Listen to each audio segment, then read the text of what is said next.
So this next slide, it is who is a U.S. resident or non-resident.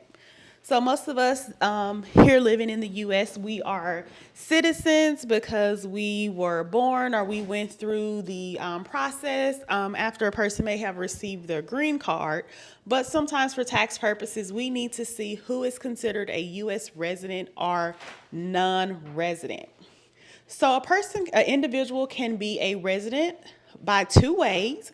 They can be a resident through their green card, and those individuals, they have went through the application process with the U.S. Department, the government, to come in and establish and work. And so those individuals with a green card, they receive a social security card. And so when we do their return, we're going to start their return with their social security number. But then we also have those residents who are here because they have met the substantial presence test. So they did not go through the green card, the application process, but they have met the substantial presence test, meaning they have been physically present in the U.S. for the required or a substantial amount of time. So you can see they have been here at least 31 days of the current year and at least 183 days during the past 3 years. So that's the current year and the past 2 years. So pretty much the United States is considered their tax home, which then makes them a resident based on the substantial presence.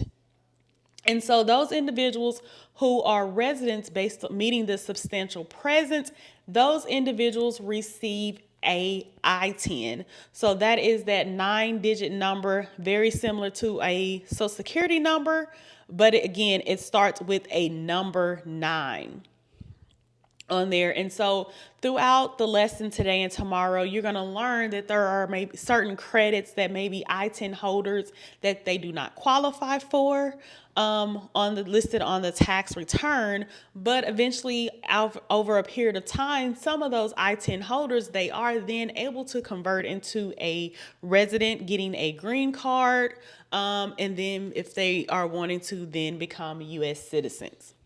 So that is what we focus on at majority of our tax locations are those individuals who are either U.S. citizens or residents.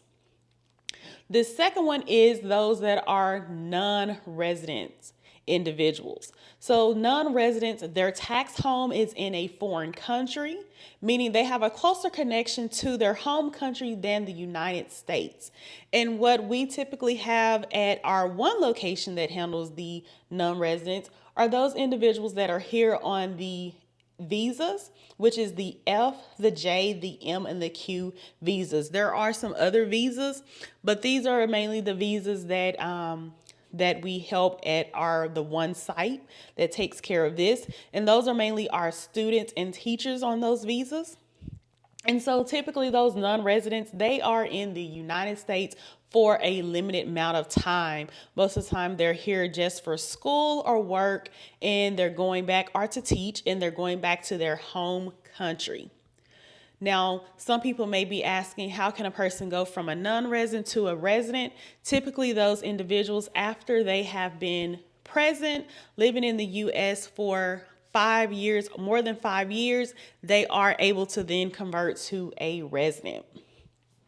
So the one site location that takes care of the non-resident tax returns, that is our Fretz Park Library out in the Richardson area. So they will have to set up an appointment to go to that location, either in person or virtual, to get those non-resident tax returns done.